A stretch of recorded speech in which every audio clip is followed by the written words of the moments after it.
పద్మశాలి కులానికి చెందిన శివశంకర్ గారు వైజాగ్ డైరీ ఫార్మ్ సమీపంలో ఆదర్శ్ నగర్లో 1994లో 2వ నెల 20 మీరు ఒక మూర్ఖుడిలా ఒక స్టూడెంట్ని ఎలా హత్య చేయాలనిపించింది?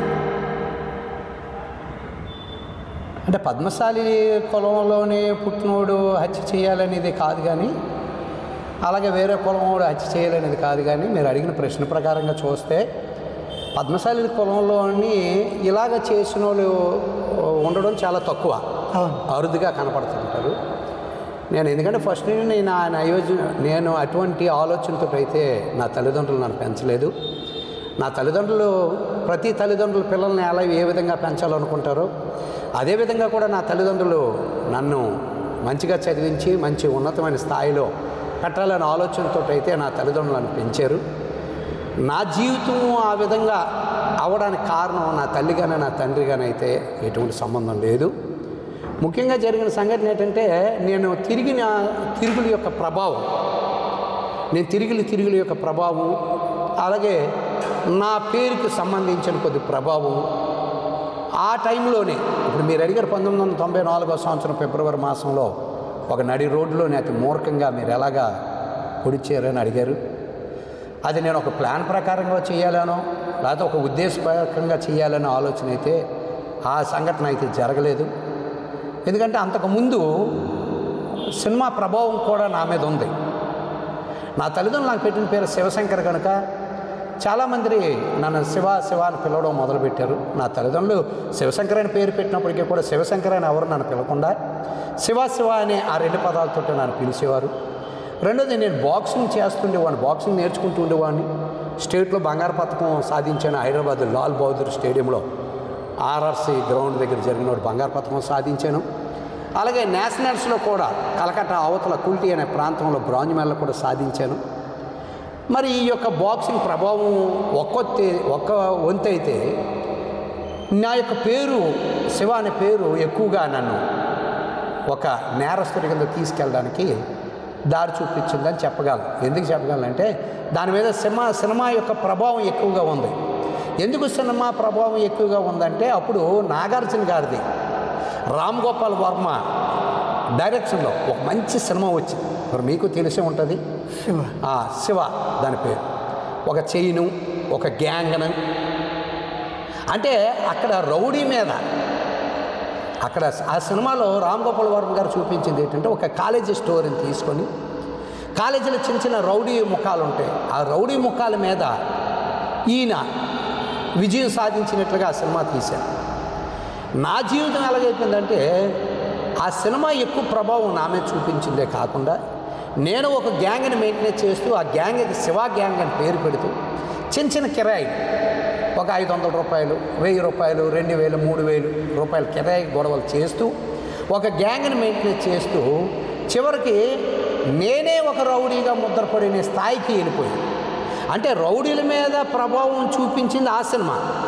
ఒక హీరోగా చూపించి రౌడీల మీద విజయం సాధించినట్లుగా రామ్ గోపాల్ వర్మ గారు ఆ సినిమా తీశారు. ఆ సినిమా యొక్క ప్రభావం నా తల్లిదండ్రులు నాకు పెట్టిన పేరు శివశంకర్ కనుక అందరూ శివ అని పిలిస్తే నేను ఒక హీరోలాగా నేను ఫీల్ అయ్యి చివరికి ఆ హీరోయిజం నుండి రౌడీ యుజానికి దారి తీసిన సంఘటనలో దారైపోయి ఆదర్శ్ నగర్లో బాక్సింగ్లో ఒక ఆయన ముండు రామకృష్ణారెడ్డి అని ఆయన మా క్లబ్లోని కూడా అందరు గురువుగారు అని పిలుస్తారు. ఆయన అప్పటికే 6 నేషనల్లోని గోల్డ్ మెడల్ సంపాదించారు. ఆయన గవర్నమెంట్ ఎంప్లాయ్. ఆదర్శ్ నగర్ ప్రాంతంలో ఒక క్లబ్ని స్థాపించి ఆ క్లబ్బుని వారానికి 4 రోజులు ఆయన కోచింగ్ ఇస్తుండేవాడు, 3 రోజులు నేను కోచింగ్ ఇస్తుండేవాడిని. నెలకి నాకు ఎంతో కొంత ఆయన ధన సహాయం చేస్తుండేవారు. ఆయనకి ట్యాక్సీలు ఉండేవి. ఆ ట్యాక్సీల్లోని నేను ఈ గ్యాంగ్ని వేసుకొని కాలేజీలో నేను ప్రేమించిన అమ్మాయిల్ని పట్టుకొని ఆ యొక్క కారులో తిరుగుతూ ఉండేవాడిని. నాకు టీ కానీ కాఫీ కానీ మందు కానీ సిగరెట్ కానీ మీరు ఇందాక అడిగారు ఒక మాట. 94వ సంవత్సరంలో అతి దారుణంగా అతి మూర్ఖంగా మీరు ఎలాగ హత్య చేశారని అడిగారు. నాకు టీ కానీ కాఫీ కానీ సిగరెట్ కానీ ఏ అలవాట్లు నాకు అప్పుడు లేవు ఇప్పుడు లేవు. అంటే ఒకవేళ నేను మూర్ఖంగా అతి దారుణంగా అది నేను చేయడానికి కానీ ఆలోచన నాలో లేదు. ఆ బాక్సింగ్ క్లబ్లో ఏదో చిన్న గొడవ జరిగింది. గొడవ చినిగి గాలివానగా మారింది. అవతల వారు ఎవరైతే పల్లంటి అప్పలకొండ బాబు అలాగే Visweswara Kumar Sivaramakrishna Prasad. Sivaramakrishna Prasad MBA final year చదువుతుండేవాడు విశాఖపట్నం ఎంవిపి కాలనీ అల్వర్దాస్ కాలేజీలో. ఆ Visweswara Kumar intermediate second year చదువుతున్నాడు. తన తండ్రి విశాఖపట్నం, విజయనగరం, శ్రీకాకుళానికి మంచి పేరు పోసిన వ్యక్తి. హరిశ్చంద్రుడు నాటకాలు వేస్తారు. వాళ్ళది స్వగ్రామము రెడ్డిపల్లి, విజయనగరం వాస్తవ్యులు రెడ్డిపల్లి. వాళ్ళు ఆ రెడ్డిపల్లిని విడిచి తన కూతురులతో 2 కొడుకులతో కలిసి ఆదర్శ నగర్లో వాళ్ళు వచ్చి నివాసం ఉంటున్నారు. ఆ క్రికెట్ మైదానంలో జరిగిన గొడవకు కానీ నాకు కానీ ఎటువంటి సంబంధం లేదు. ఆ బాక్సింగ్ క్లబ్కి సంబంధించిన ఎవరైతే మొండి రామకృష్ణారెడ్డి గారు బాక్సింగ్ క్లబ్ను స్థాపించారో ఆ బాక్సింగ్ క్లబ్కి సంబంధించిన యవనస్తులకి, ఆ లోకల్లో ఉన్న యవనస్తులకి చిన్న గలాటా జరిగింది. ఆదివారం, ఇలాంటి ఆదివారం సమయంలోనే ఒక క్రికెట్ మైదానం దగ్గర గొడవ జరిగింది. ఆ గొడవ చినిగి గాలివానగా మారింది. ఆ క్లబ్కి నేను 3 రోజులు కోచింగ్ ఇస్తున్నాను కనుక, మొండి రామకృష్ణారెడ్డి గారు 4 రోజులు కోచింగ్ ఇస్తున్నారు కనుక ఆ గొడవ నిమిత్తం అవతల వారి దగ్గరికి వెళ్ళి మేము వార్నింగ్ ఇచ్చాం సహజంగా. కానీ అవతల వారు దాని పెద్ద భూతత్వంలో చూసి దీని అంతటికి కారణం శివని ఎలాగైనా హతమార్చాలనే ఉద్దేశం కలిగి కొంతమంది రౌడీలు అండ తీసుకొని ఆదర్శ నగర్లో మా పెద్దన్నయ్య చిన్నన్నయ్యల కుటుంబాలు ఉంటే మా పెద్దన్నయ్య చిన్నన్నయ్యల కుటుంబం దగ్గర నేను అప్పుడప్పుడు వెళ్తూ ఉంటుండేవాడిని. కాబట్టి ఎలాగైనా శివ ఇక్కడికి వస్తే హతమార్చాలనే ఉద్దేశం కలిగి తండ్రి కొడుకులు పన్నాగం పని ఉంటే ఆ విషయం నాకు తెలియక 1994 సంవత్సరం ఇందాక మీరు అడిగిన ఆ డేట్ టు టైం ప్రకారంగా 2వ నెల 20వ తారీఖున యథాప్రకారంగా నేను మా చిన్న పెద్దన్నయ్య వాళ్ళ ఇంటికి 19వ తారీఖున 2వ నెలలో వెళ్ళాను. అక్కడ కాలకృత్యాలు ముగించుకొని మరుసటి రోజు లేచి తిరిగి వెళ్దాం అనుకున్న ఉద్దేశంతో బస్ స్టాప్ దగ్గర నేను, నా స్నేహితుడు నాగురు బాబు, మరొక లంకా స్నేహితులు కలిసి ఉంటే అవతల వారు వచ్చి మా మీద అటాక్ చేయబోయారు. నా 2 స్నేహితులు నన్ను ఒంటరివాడిని చేసి నడు రోడ్డులు విడిచిపెట్టి వారు పారిపోయారు. అప్పుడు నా ప్రాణాలు కాపాడుకోవడం కోసం నా దగ్గర ఒక ఆయుధం ఉంటే నా ప్రాణాలు కాపాడుకోవడం కోసం ఆ టైంలో ఏం చేస్తున్నానో కూడా తెలియలేని పరిస్థితిలో ఒక తండ్రిని 2 కొడుకు మీద అటాక్ చేస్తే ఆ కన్న కొడుకు అక్కడికక్కడే పడిపోయి ఆయన చనిపోవడం జరిగింది. ఇంకో తండ్రి కొడుకు హాస్పిటల్లోని వాళ్ళ ప్రాణ పరిస్థితిలో ఉన్నారు. అంతేగాని నేనేదో ప్లాన్ చేసి నేనేదో మూర్ఖంగా ఎలాగైనా నన్ను చంపేయాలి అనే ఉద్దేశం కలిగి కాదు. ఎక్కడో జరిగిన గొడవ తిరిగి నా మీదకి వచ్చింది. నాకు సంబంధం లేని గొడవ మీద నన్ను హతమార్చాలనుకున్నారు. నా ప్రాణాలు నేను కాపాడుకోవడం కోసం అక్కడ ఏదో ఒక ఆయుధం ఉంటే ఆయుధంతో నా ప్రాణాలు కాపాడుకోవడం కోసం వాళ్ళ మీద నేను అటాక్ చేశాను తప్ప, వాళ్ళు నా మీద అటాక్ చేశాను, నేను వాళ్ళ మీద అటాక్ చేశాను తప్ప ఇదేదో ఉద్దేశపూర్వకంగా చేసింది కాదు. అయినా మీరు ఒక హత్య చేసిన తర్వాత మిమ్మల్ని పోలీసులు వారు అరెస్ట్ చేసి మిమ్మల్ని ఊరేగించడం జరిగింది. అదే కాకుండా మీకు శిక్ష కూడా విధించడం జరిగింది. ఇవన్నీ కాకుండా మీరు బెయిల్ మీద వచ్చిన తర్వాత ఒక మర్డర్ కేసులో మీరు ముద్దాయిగా జైలుకి వెళ్ళి బెయిల్ మీద బయటికి వచ్చిన తర్వాత కొద్ది రోజులకే 1996 1వ నెల 25న ఒక అమ్మాయి మీద అతి కిరాతంగా యాసిడ్ పోసారంట. ఆ అమ్మాయిని మీరు లవ్ చేశారా? ఆ అమ్మాయి మిమ్మల్ని మీ ప్రేమని అంగీకరించలేదా? అందుకోసం మీరు ఆ అమ్మాయి మీద యాసిడ్ పోయవలసిన అవసరం ఏముంది? అంటే ఒక అమ్మాయి జీవితాన్ని ఏదో విధంగా నాశనం చేయాలని ఆ రోజుల్లో మీకు అనిపించిందా? చాలామంది పొరపాటు పడుతున్నది విషయం ఏమిటంటే అమ్మాయి మీద యాసిడ్ పోసారట, మీ గ్యాంగ్ మీరు కలిసి అమ్మాయి మీద యాసిడ్ పోసారట అని అడుగుతూ ఉన్నారు. అసలు ఆ అమ్మాయికి మాకు ఎటువంటి సంబంధం లేదు. ఆ అమ్మాయి ఎవరో కూడా మాకు తెలియదు. రెండోది మీరు అన్నారు ఒక మర్డర్ కేసులో బెయిల్ మీద వచ్చి మరొక రెండో సంఘటన మీరు చేశారట అని అడిగారు. అంటే చేసామా లేదా అనేది మా మనసులకు తెలుసు, అవతల వాళ్ళకి తెలుసు. అమ్మాయికి మాకు ఎటువంటి సంబంధం లేదు, అమ్మాయిని మేము ప్రేమించలేదు, అమ్మాయి మమ్మల్ని ప్రేమించలేదు. మమ్మల్ని అని అంటున్నారంటే మీతో పాటు ఎంతమంది వచ్చింటారు? అంటే మా గ్యాంగ్ అనేది ఉంది కదా, శివ గ్యాంగ్ అనేది ఉంది కాబట్టి ఆ గ్యాంగ్లు ఉన్నవారు. ఎందుకంటే ఇప్పుడు వాళ్ళందరి పేర్లు ప్రస్తావన తేవడం మంచిది కాదు. వాళ్ళందరికీ వివాహాలు జరిగిపోయి వాళ్ళ భార్య బిడ్డలతో వాళ్ళు జీవిస్తున్నారు. నాకు వివాహం జరిగిపోయి నా భార్య బిడ్డలతో నేను జీవిస్తున్నాను కనుక నేను ప్రేమించిన అమ్మాయి ఇంకొక అమ్మాయి. ఇప్పుడు మీరు అడిగిన ప్రశ్న అమ్మాయి వేరే అమ్మాయి. ఆ అమ్మాయికి ఈ అమ్మాయికి ఎటువంటి సంబంధం లేదు. నేను ప్రేమించిన అమ్మాయి పేరు కూడా చెప్పడానికి నేను ఇప్పుడైతే ఇష్టపడటం లేదు. ఎందుకంటే ఆ అమ్మాయి కూడా ఎవరినో వివాహం చేసుకుని ఆ అమ్మాయి కూడా భర్తతోటే బిడ్డలతో ఉంది. కానీ నేను కాలేజీలో ప్రేమించిన అమ్మాయి నాకు దూరం అవ్వడానికి ప్రధాన పాత్ర పోషించింది కేతా ఆంజనేయులు. ఆ విషయం మీ ప్రస్తావనలో రాలేదు ఇందాక. ఎవరో ఒక అమ్మాయి మీద మీరు యాసిడ్ పోసారు అంటున్నారు. అమ్మాయికి మాకు ఎటువంటి సంబంధం లేదు. కేత ఆంజనేయులనే ఒక ఆయన నేను ప్రేమించిన అమ్మాయి నాకు దూరం అవ్వడానికి కానీ నా లైఫ్ కొద్దిగా స్పాయిల్ అయిపోవడానికి కూడా ఆయనే ప్రధాన కారకుడై ఉన్నాడు కనుక అప్పుడు ఆ 1996 సంవత్సరం జనవరి 25వ తారీఖున జరిగిన ఒక సంఘటనలోనే ఆయనకు ఆ గాయాల పాలయ్యాడే తప్ప మేము ఇంకొక ఉద్దేశంతో ఆయన మీద ఆ దాడి చేసామనేది కరెక్ట్ కాదు. ఎందుకంటే ఒకవేళ మేము ఏదైనా చేయాలనుకుంటే ఒకవేళ ఆయన చంపేయాలని ఒకవేళ మా గ్యాంగ్ ఏదైనా ఆలోచించిందేమో లేదా మేమేదైనా ఆలోచించేమేమో కానీ ఇటువంటి సంఘటన అనుకోకుండా ఆ సంఘటన జరిగాయి. ఆయన కొద్ది గాయాలవే. ఆయన వెనకాతల వాళ్ళ కూతురు ఉంది. ఆ సంగతి వాళ్ళ కూతురికి ముందు నుండి తండ్రికే తెలియదు, వెనకాతల కూతురికి కూడా తెలియదు. కానీ అనుకోకుండా జరిగిన సంఘటనలో మా గ్యాంగ్ మేము చేసిన సంఘటనలో అది జరిగిందే తప్ప ఆ అమ్మాయి మీద కావాలని మేము ఎటువంటిది దాడి చేయలేదు. అయినా అంత భయంకరమైన ఆలోచన ఒక యాసిడ్తో దాడి చేయాలని మొట్టమొదటి కేసు అది మీదే. ఆంధ్రప్రదేశ్ తెలంగాణ కలిసి ఉన్న సమయంలో కూడా అలాంటి కేసు ఎక్కడ కూడా నమోదు జరగలేదు. అది కాకుండా మీరు పద్మశాలీలు కులస్తులు, అందులో మీరు బట్టల్ని లేదంటే మనుషులు వేసుకున్న వస్త్రాలు ఇలాంటివి ఏవైతే ఉన్నాయో అలాంటి చేయూర్తికి ఉన్న మంచి ఒక గుర్తింపు ఉన్న కులం ఇది. అలాంటిది మీరు భయంకరమైన యాసిడ్తో దాడి చేస్తే కానీ మనకు సంతోషం కలగదు అనే ఆలోచన మీకు రావడం. ఇక ఇందాక కూడా ఒక మాట చెప్పాను, ఏదైనా ఒక కులాన్ని పెట్టో లేకపోతే ఒక వృత్తిని పెట్టో నేరస్తుడు అవ్వడం, వాడు తిరిగే యొక్క సమాజము, వాడు తిరిగే యొక్క స్నేహితులు కొన్ని ప్రభావితం వాళ్ళ మీద చూపిస్తాయని మీకు ముందుగానే చెప్పాను. నా తల్లిదండ్రులకు పెట్టిన పేరు శివశంకరు, అందరూ నన్ను శివ అని పిలిచేవారు.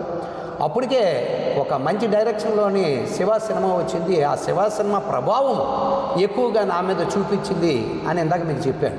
మిమ్మల్ని అందరూ పొగుడుతుంటే మీరు అన్నింటిలో ముందు ఉంటారు, దేనికైనా డేరింగ్. ఆ సినిమా ప్రభావం నా మీద ఎక్కువగా నాకు చూపించింది. అంతే తప్ప పద్మశాలీలు ఎలాంటి వాళ్ళు ఉన్నారా లేదా, లేకపోతే ఇటువంటి ఆ బట్టలు నేసిన వాళ్ళు, బట్టలు కుట్టిన మిషన్ కుట్టిన వాళ్ళు ఇటువంటి నేరాలు చేశారా అనేది కులం యొక్క దాన్ని పెట్టి రాదు. మన తిరిగే సమాజం, మన తిరిగే ఆ యొక్క తిరుగుళ్ళు, మన స్నేహితులను పెట్టి ఆ ప్రభావం ఉంటుంది. అటువంటి ప్రభావం నా మీద పడ్డారు. మరి విశాఖపట్నం భానునగర్ కాలనీలో, హెచ్బి కాలనీలో ప్రజలను మిమ్మల్ని చూసి భయపడేవారు. ఇటువంటి మూర్ఖుడికి బ్రతికినా సచ్చినా ఒకటే అనుకునేవారు. ఆ రోజుల్లో మీకు జీవిత ఖైదీగా శిక్ష విధింపబడింది. కానీ ఇలాంటి వ్యక్తిని జీవిత ఖైదీగా శిక్షింపబడిన కన్నా ఉరేసేయడమే బెటర్ అని చెప్పేసి, ఇలాంటిది మీకు బెయిల్ రావడం చాలా ఆశ్చర్యం అండి. మీకు బెయిల్ రావడానికి ప్రధాన కారణం ఎవరు? మీరు అడిగిన ప్రశ్న అంతా కరెక్టే. నేను ఏ భానునగర్లోనైతే మేము ఉన్నామో ఆ భానునగర్ ప్రజలు కానీ సమాజం కానీ మమ్మల్ని చీకొట్టింది. నా వల్ల నా తల్లిదండ్రుల మీద ఆ ప్రభావం పడ్డది. నా వల్ల నేను చేసిన అనుకోకుండా జరిగిన తప్పుడు పనుల వల్ల, చేసిన తప్పుడు పనుల వల్ల మా చెల్లెల మీద ఆ ప్రభావం పడ్డది, మా అక్కగారి మీద ఆ ప్రభావం పడ్డది, మా అన్నదమ్ముల మీద కూడా ప్రభావం పడ్డది. చాలా కాలం మా చెల్లెలకైతే పెళ్లి సంబంధాలు వచ్చి కూడా వీళ్ళన్నీ ఇలాంటోడా అనే ఉద్దేశాలతో పెళ్లి సంబంధాలు క్యాన్సిల్ అయిపోయి వెళ్ళిపోయిన రోజులు కూడా ఉన్నాయి. ఇవన్నీ నేను ఆలోచించుకొని అసలు ఈ జీవితం ఆలెవరో నేను యావజ్జీవ కారాగార శిక్ష పడ్డం ఏంటి, ఈయన గురేసేస్తే మంచిదని వాళ్ళు అనుకోవడంలో తప్పేం లేదు.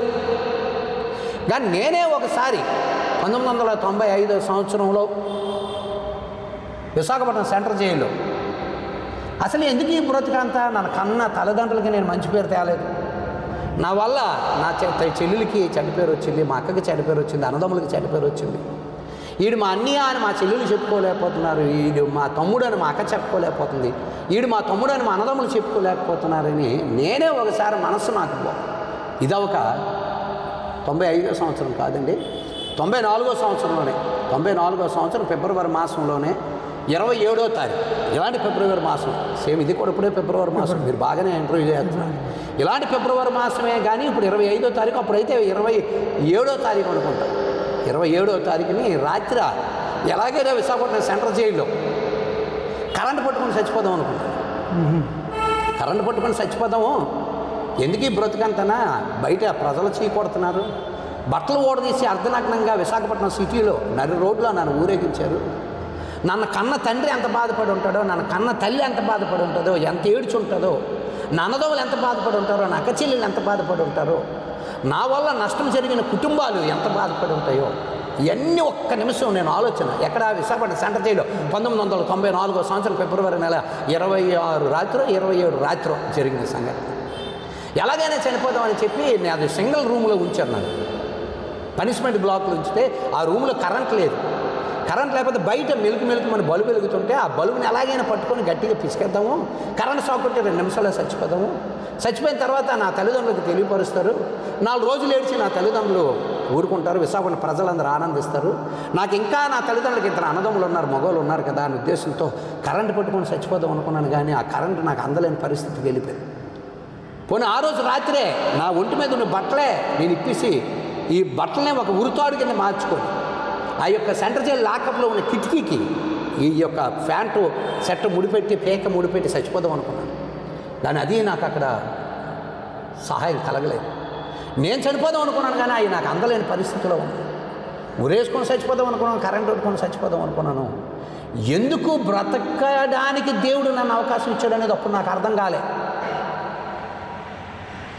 ఉరేసుకొని చచ్చిపోదామన్నా నాకు ఉరి అనుకూలించడం లేదు.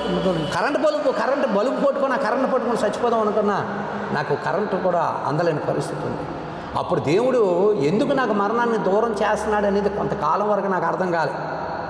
కొన్ని దినాల తర్వాత నాకు అప్పుడు అర్థమైంది.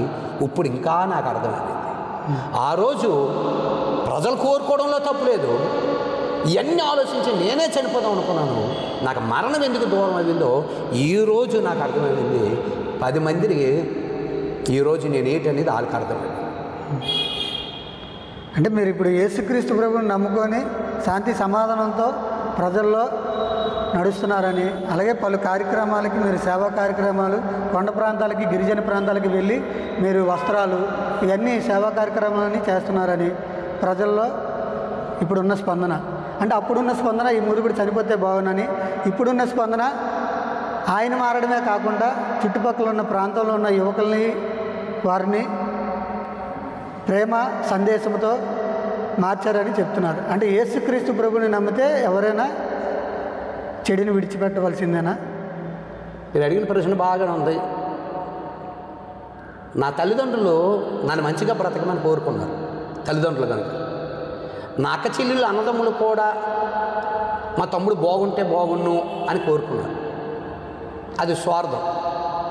ఎందుకంటే మా తమ్ముడు బాగుండాలి, మా అక్క బాగుండాలి, మా చెల్లి బాగుండాలని కోరుకోవడంలో స్వార్థం ఉంది కదా. తల్లిదండ్రులు అంటే వాళ్ళకి అన్నారు కాబట్టి నా కొడుకు బాగుండాలని కోరుకోవడంలో తప్పు లేదు. మీరు అడిగిన ప్రశ్న ప్రకారంగా లోకంలో నేను తిరిగిన చెడు తిరుగులు కానీ, లోకంలో నేను తిరిగిన మనుషులు కానీ నన్ను వాడుకున్నారు కానీ నా మనసును ఎవరు మార్చలేకపోయారు. నన్ను వాడుకున్నారు కానీ నా మనసును మార్చలేకపోయారు. ఆ రోజు మీకు చెప్పాను కదా, 1994 సంవత్సరం ఫిబ్రవరి నెల 27 రాత్రో 26 రాత్రో ఉరేసుకొని చచ్చిపోదాము, కరెంట్ పట్టుకొని చచ్చిపోదాం అనుకుంటే అది నాకు దూరం అయిపోయింది కదా. ఇది జరిగిన కొన్ని దినాలకు అదే విశాఖపట్నం సెంటర్ జైలు. క్రైస్తవులు అంటే నాకు పడేది కాదు. క్రైస్తవులు నేను హింసించేవాడు. క్రైస్తవులు అంటే నాకు పడేది కాదు. నేను పుట్టుకతో క్రైస్తవుని కూడా కాదు. ఇందాక మీరే ఇక్కడ అడిగారు పద్మశాలి కులస్తులు అంటే మీరు కులవృత్తి ఏమొచ్చి ఈ బట్టలు వేయడము, ఈ యొక్క మిషన్ కుట్టడం అన్నారు మీరు. అది ముమ్మాటికి నిజం. మేము క్రైస్తవులు కాదు, మా తాతలు కూడా ఎవరు క్రైస్తవులు కాదు. కానీ అక్కడ ఆ యొక్క సెంట్రల్ జైల్లో క్రైస్తవులు ఎవరైతే ఉన్నారో వాళ్ళు ఆదివారం చర్చిలకు వెళ్తుంటే నేను అప్పటికే సంవత్సరం నుండి ఆ జైల్లో ఉండిపోయాను కాబట్టి నాకు బెయిల్ రాలేదు. కాబట్టి నా కేసులో ఉన్న ముద్దాలకు అందరికీ బెయిల్ వచ్చినా నాకు ఒకటికే రాలేదు. కాబట్టి నా తల్లిదండ్రులు నాకు పెట్టిన పేరు శివశంకర్ కనుక, నేను శివభక్తున్నై ఉన్నాను కనుక, మా గోత్రం మార్కండేయుల గోత్రం అయి ఉన్నది కనుక విశాఖపట్నం చెరసాలలో హిందువులకి టెంపుల్స్ ఉన్నాయి, ముస్లిమ్స్కి మసీదు ఉంది, క్రైస్తవులకి చర్చ్ ఉంది. నేను ప్రతి సోమవారము ప్రతి శనివారము మడికొట్టుకున్న దీపారాధన చేస్తున్నాను. తడి బట్టలతో శివాలయం చుట్టూ తిరుగుతూ ప్రదక్షిణలు చేస్తూ ఉన్నాను. క్రైస్తవుల్ని హింసించడం మొదలుపెట్టారు. ఆదివారం ఎట్టి పరిస్థితులు చర్చికి వెళ్ళకూడదు. 70 మంది మీద నాకు మేస్త్రి పదవి ఇచ్చారు. అప్పుడున్న సూపరింటెండెంట్ రాధాకృష్ణ శెట్టి, సూపరింటెండెంట్ గారి పేరు. కాబట్టి ఎట్టి పరిస్థితుల్లో ఒక మనిషిని వీళ్ళు ఆరాధన చేస్తున్నారేంటి, వాళ్ళు దేవుడని కొలుస్తున్నవాడు, కొలిసిన వాళ్ళందరూ మాలోలే అని ఒక భయంకరమైన చెడ్డ అభిప్రాయం కలిగి నాకు ఉండేవాడు. అది సెంట్రల్ జైల్లో నేనుంటున్న బ్లాకులో 58 బ్లాకులో నా కింద ఉన్న 70 మంది రిమైండ్ ఖైదీల మీద ప్రతాపం చూపెట్టాలనే ఉద్దేశం కలిగి ఆదివారం క్రైస్తవులు మాత్రమే చర్చికి వెళ్ళకుండా హింసించి ఉండే, మరొక ఆదివారం బాత్రూలు కడిగిస్తూ ఉండాడు. ఆ 58లో ఉన్న ల్యాబొరేటరీలను కడిగిస్తూ ఉండాడు. మరొక ఆదివారం మేము వచ్చి సెంట్రల్ జైలు మట్టి రోడ్లోని ఆ మట్టి రోడ్లన్నీ అలిపిస్తూ ఉండేవాడు. కొత్త సెంట్రల్ జైలు అయితే ఇప్పుడు తారు రోడ్లు వేశారు, కానీ అప్పుడు పాత విశాఖపట్నం సెంట్రల్ జైలు అయితే క్రైస్తవుల మీద మీకు కక్ష ఉండేది. ఆ విధంగా కక్ష తీర్చుకుంటుంది. ఆ విధంగా కక్ష తీసుకునేవారు జైల్లో. ఒక దినాన్ని శ్రీకాకుళానికి సంబంధించిన ఖైదీ తన భార్య కేసులో 7 సంవత్సరాలు శిక్ష పడ్డది సత్యనారాయణ అనే ఖైదీ నా దగ్గరకు వచ్చి, అన్నా నీతో 5 నిమిషాలు మాట్లాడాలా, నేనేం మాట్లాడతావు అన్నా అంటే, లేదన్నా ఒక 5 నిమిషాలు మాట్లాడుతున్నాను. ఏం మాట్లాడుతావు చెప్పాను.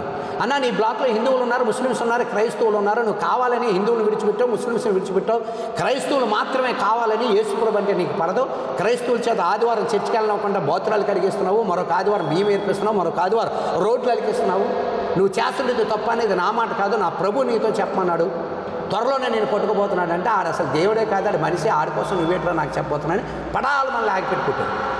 నాతో ఎవడైనా సెంట్రల్ జైల్లో మాట్లాడడానికి కూడా భయపడేవారు. ఎందుకంటే నాకు ఒక గ్యాంగ్ ఉంది, ఆ గ్యాంగ్కి శివ గ్యాంగ్ అని పేరుంది, నేర చరిత్ర కలిగి ఉన్నాం కనుక. అటువంటిది నువ్వే నా దగ్గర కొంచెం మాట్లాడమని కొడతాకు నేను పారిపోయి.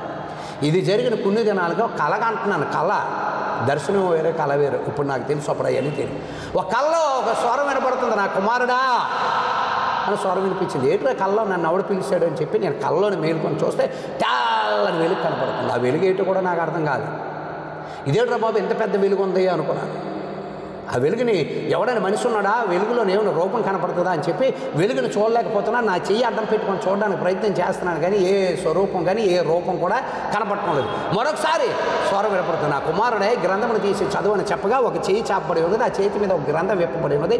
ఆ గ్రంథమును తీసి నేను చదవగా పరిశుద్ధ గ్రంథంలో, ఇప్పుడు నా దగ్గర ఉన్న ఈ పరిశుద్ధ గ్రంథంలో లేఖనాలు మత్తయి సువార్త 9వ అధ్యాయం 9వ వచనం నుండి 13వ వచనం వరకు అక్కడ రాయబడ్డది. అక్కడ ఏమని రాయబడ్డదంటే, పాపులని సొంకూరులో కలిసి యేసు ప్రభుతో భోజనం తింటుంటే అక్కడ ఉన్న ప్రధాన సూత్రధారులు శాస్త్రులు కలిసి యేసు ప్రభు శిష్యులను అడుగుతాడు, మీ బోధకుడు పాపులతో సొంకూరులతో కలిసి ఆహారం భుజిస్తున్నాడు ఏంటని అడిగినప్పుడు యేసు ప్రభు వారు హృదయ రహస్యాలు ఎరిగిన వాడు. ఇప్పుడు నువ్వు కూర్చున్నావు, నేను కూర్చున్నాను, నువ్వు ఏ ఉద్దేశాలతో నన్ను అడుగుతున్నావో నాకు తెలీదు, నేను ఏ ఉద్దేశాలతో చెప్తున్నాను నీకు తెలీదు, ఆ రికార్డింగ్ చేస్తున్న ఆ వ్యక్తి హృదయంలో ఏముందో కూడా తెలియదు. మీకు అర్థమవుతుందా? కానీ మన అందరి హృదయాలు ఏటున్నాయో దేవుడికి మాత్రమే తెలుసు.